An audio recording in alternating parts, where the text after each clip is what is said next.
This past week at a Starbucks, two African American men were arrested.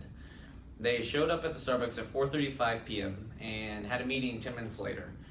They got there early to the meeting to prepare for their financial investor and to go over the different things that they were going to talk about in their business meeting. At 4:37, 2 minutes after they arrived, the waitress walked over and asked them if she'd get them any drinks, and they said no, that they were just waiting for their partner.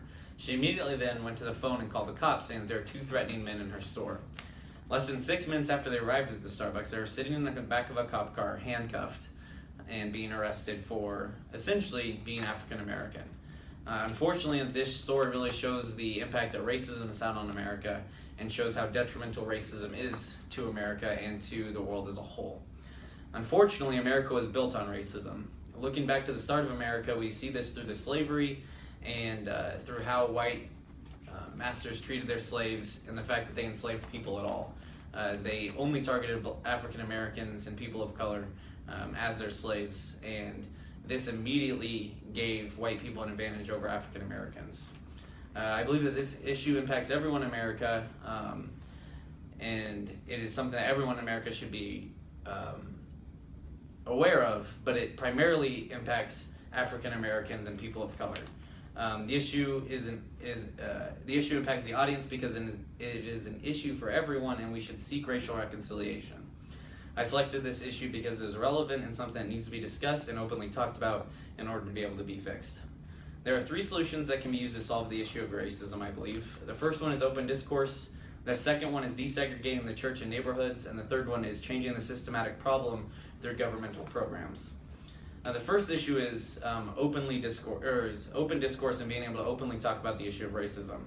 Oftentimes, from my experience, white people are very defensive and insecure when the issue of racism gets brought up. They often try to argue that racism doesn't exist or that people of color do not have a valid argument. I believe that this is incredibly wrong and ignorant and needs to be changed. People need to be humble and willing to admit when they are wrong and be able to admit when they cannot see something that actually happens. One argument that I've heard a lot is that racism doesn't exist because I'm a white person and I don't see racism. Unfortunately, a lot of the times why white people don't see racism happen is because they live in segregated neighborhoods that are primarily white people. So they don't have a lot of interaction with people of color or with African Americans as a whole. I believe that when people started talking about racism, primarily during the Civil Rights Movement, change began to happen. The Civil Rights Movement brought about a lot of change, including desegregation in schools and neighborhoods, along with the Civil Rights Act of 1964, which made it illegal for organizations to discriminate against people based on race in the hiring, promoting, and firing stages of the workplace. This began to radically change and allow African Americans to work in different corporations and begin to have a chance to really live. Unfortunately, African Americans were only given the chance in 1964, whereas white people were given the chance to be successful since the moment they got here. Segregation in the church is also an issue, and I believe that it's not only in the church but also within neighborhoods still today. And I believe that a way to solve racism and to help racism decrease is to desegregate the church and neighborhoods. According to the Pew Research Center, 80% of American churches have a single race or ethnic group that comprises of at least 80% of the congregation. This statistic proves that there is hardly any diversity within the church, and I believe that this is exactly what God does not desire for the church. God desires for there to be people of color, to be very diverse congregations within the church, and this is not seen in today's American church. Revelation 7:9 states, I looked up, and behold, a great multitude that no one could number, from every nation, from all tribes and peoples and languages, standing before the throne, before the Lamb, clothed in white robes, with palm branches in their hands. This is a picture that John depicts as beautiful. It is what will happen on the new earth, where all tribes and all nations and all people of color will be able to live together in harmony and in love on the new earth, worshiping Jesus.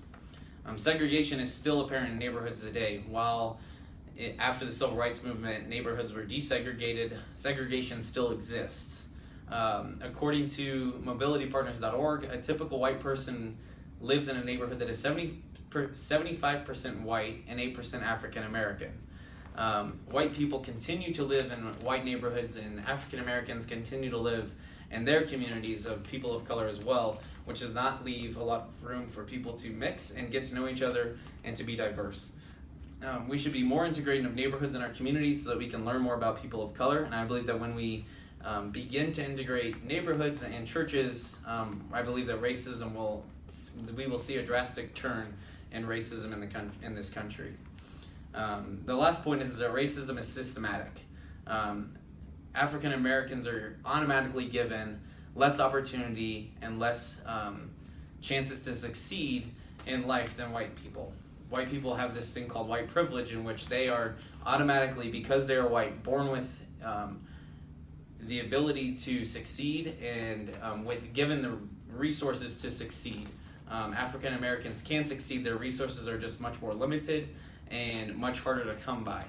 White people are born with a multitude of blessings in which they are given more resources to succeed than African Americans.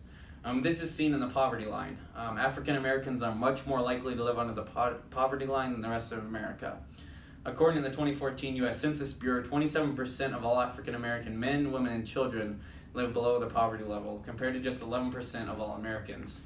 This number is pretty staggering, as there is a 16% difference in who lives below or above the poverty line in America. If you're African American, you are 16% more likely to live below the poverty line than the rest of America. An even higher percentage is 38% of black children live in poverty, compared to 22% of all children in America. This is systematic because when black people live in poverty, it is generational, and their kids begin to be born to this poverty line, and then their kids are born, and it's just a systematic generational problem. I believe that if governmental aid was able to assist African Americans more, it would really give them a chance to get out of the poverty line and have success. I also believe that undeserved impoverishment results from people of color being forced to live in unfavorable mortgage rates, being channeled by unequal opportunities for education and into low-wage jobs, and being paid less than white people for doing the same jobs. I believe that governmental programs will be able to help assist people of color and make it easier for them to succeed. I believe that in order to continue this fight, we must remember Martin Luther King, Rosa Parks, and the many other civil rights leaders that really began this movement of change in America. My call to action is to work on interacting with people of color more frequently. If you are a white person with privilege, maybe spend more time at the grocery store where you can see more people of color and interact with them on a more consistent basis, getting to know them, building relationships with them, and things like that. Build relationships in your neighborhood and communities with people of color, whether that's at church, switching churches, or anything like that. And then also treat them as people and listen to the problems that they face, and understand that you have a privilege where you cannot see their problems in the same light that they see them and that they face them each and every day. And ultimately live in humility and try to learn from people.